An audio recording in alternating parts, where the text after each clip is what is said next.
So Keir Starmer may be appearing to give an olive branch to union members when it comes to higher pay. We're going to have a look at this exclusive with iNews. Let's go, guys.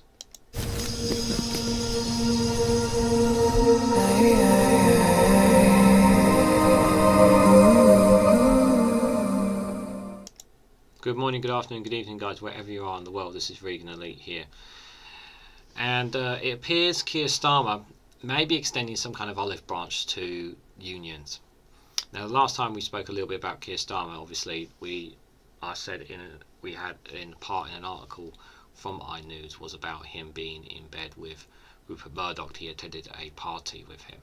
So that still doesn't mean to say that we couldn't trust him, but hopefully this potentially may be a good thing, especially if it means that unions are able to get the pay they need and be able to protect their workforce. But let's read into it before we jump to any conclusions. So the headline is, higher pay on the agenda as Keir Starmer offers unions an olive branch with a Joe Biden-style green jobs pact.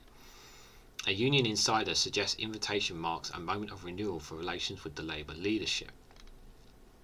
Now, bear this in mind, there has been a lot of purging in the Labour Party with it when it comes to especially the lefties, Corbynites sort of thing. There has been a lot of that purging that has been going on within it. But we still cannot trust Keir Starmer either, to be clear. This guy is pretty much he's pretty much in Murdoch's pocket as far as I'm concerned. So he's not to be trusted, but at the same time, he's likely to be our next Prime Minister. And we can only hope that he's kind of going in Murdoch's pocket with the means of potentially making changes for the better. Let's hope for that. So Keir Starmer is extending an olive branch to unions in a bid to get them on board with Labour's plans for a green energy transformation, the eye can reveal. A new formal pact will see both sides working together on ensuring new jobs are created as part of the policy. The collaboration, which Labour sources says is based on the job-focused elements of the US President Joe Biden Inflation Reduction Act, will mean unions are consulted on the details of Labour's plans for a publicly funded GB energy company and a push for a better green energy creation. I mean, I'm all in favour of the green energy stuff. We need to just do it. You know, more wind, more solar. We need more green energy. You know, we need to move away from fossil fuels. We need to move away from coal. I even think we shouldn't be going anywhere near nuclear. I don't think we need that. And I hope this GB energy is successful if the Labour come into power. Ed Miliband, the Shadow Climate and Energy Secretary, said the aim was to ensure that the transition to green jobs does not repeat the mistakes of past transitions where workers are left on their own. Labour's mission for clean power will create hundreds of thousands of jobs, and we are determined to help build a fairer economy with higher pay, better conditions and strengthening trade unions at the heart of British industrial review, he told the Eye. The news comes amid concerns over the impact that a planned energy sector overhaul could have on jobs and frail relations between Labour and its union backers. Since Keir became the Labour leader in 2020, tensions with unions have been exposed with clashes over strikes and public sector pay. Union insiders have suggested that a new invitation marked a moment of renewal for relations between them and the Labour Party. Labour sources it as an acknowledgement that workers will need to be on side for the energy policy to be a success, but they pushed back against the suggestion that the move was trying to try to repair relations, arguing that it was simply an important part of making sure that we all understand each other. Well, either way, you're not going to make it work if you don't have the workers behind you. So the unions need to stay strong on their commitments, as far from that point of view. It appears to be like Labour's not saying we're not backing down from our point of view, but we kind of need you on board as well. So perhaps Labour are compromising. They are more likely to compromise than Conservatives, that's for sure. Labour have already had to row back on funding for its green growth plan, saying investment will ramp up to $28 billion a year by 2027 rather than starting as soon as One Power. A joint working group is being set up to initially involve the party with three big Labour-affiliated unions with members in the energy sector, Unite, GMB and Unison, though more could follow later. Senior party officials have been in discussion with the Biden administration about how a linked union rights and clean energy transition the eye understands. A Labour source says the decision was about ensuring the next generation of good jobs and union jobs. So Keir has come under recent criticism of uniting GMB over plans to halt North Sea licensing, with warnings that the move would threaten jobs. There's also been suggestions from affiliated unions that they might consider reducing or pulling funding from a Labour Party over clashes about industrial action.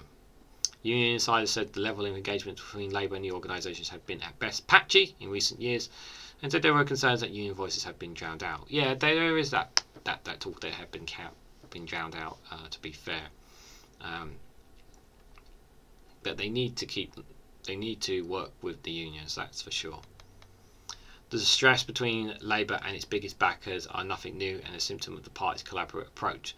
The decision to commit to a joint working group has been seen as a much needed change to reset the relationship in its first step, and acknowledging that the party cannot take the union support for granted. A Labour insider said there was an understanding in the party and the union movement that working together on policy in advance of implementation would be more productive. This working group is born out of recognition that because net zero is such a decisive challenge, we need a specific strategy, a party source says. We've had some areas of agreement, we've also had disagreements. What unions want in detail and reassurance. They want to know our plans are well worked through. Superficial fears, sometimes there is a desire for strong working together. We kind of have our planet's kind of in, don't know if you guys know, but our planet's getting a bit hot. The planet, climate change, don't know if you guys are aware, but may become too warm for us at some point in the future as a species. We could very well die from it. Maybe I'm exaggerating a little bit, but we need to prepare now. We need to do our part. Of course, we need to apply pressure for other nations, but we need to start decarbonising for the sake of the planet. Maybe maybe just one clog in the giant wheel of the planet, but we still have our role to play in it nonetheless. And the sooner we move on to that, and Labour and the unions work together on it, I think for the better. A senior union source suggested Sir Keir had come around with the idea of the industry bodies are the crucial bridge between the party and working people who he is struggling to win over. They argue closer ties would help prevent the party from losing those on the left, who could be persuaded to vote for the Green Party in the next election. One of the things that's really coming out of the last bout of industrial action is a very clear sign that the world would have moved on, they told I. There was a section of the Labour Party of whom the world will forever be 1997, and that was under Blair. The perception that the unions were the sort of milestone who influence it needed to be lessened. And they also stressed that affiliation unions are a constant and generous source of funding for Labour. I think for too long they were taking them for granted, and for what hopefully the party has recognised as a multi-millionaire donor come and go, the union money is constant. They said. Questions still remain over whether the unions could shift its funding away from the party to a more left-wing group, but the move would be risky and arguably unlikely this side of the general election. The union says, a union source said, I think for us this is actually a belated recognition that there needs to be more farmer engagement of the current workforce. Yeah, there needs to be that. There needs to be that if this is going to work. There's no other alternatives really for them. I know there's a lot of talk about Greens and where they're going, but until we have proportional representation, I can't see that really much happening. I don't really know too much on terms of the Lib Dems, whether they're worth going into, but probably not. But I think right now they kind of need Labour to kind of coax Labour a bit more as well. President Biden has enshrined workers' rights into the aspect of his green investment drive, and Sir Keir's party hopes to mirror this by agreeing to push for unions' recognition in the new energy contracts. Labour sources said companies would be offered specific contracts with prerequisites that require them to recognise trade unions. Unions are expected to make demands as the right to collectively bargain, minimum standards, and possibly even union representatives on board of Labour's new GB Energy. They are all understood to be on the table. Labour said it recognises that workers are high carbon industrial fields locked out of the debates about transitioning to greener energy. Party promises that workers would be involved in decisions about investments and job creations as well as skills and training. Unite, Labour's biggest donor, said the party will have to make collective bargaining over jobs as part of the energy transition. Unite will be using this forum to make sure that happens, a spokesperson says. Creating decent new jobs with comparable paying conditions will be essential. The GMB spokesperson said it was an important opportunity for workers in the energy sector to be heard in the development of Labour's thinking and decision making in this vitally important area.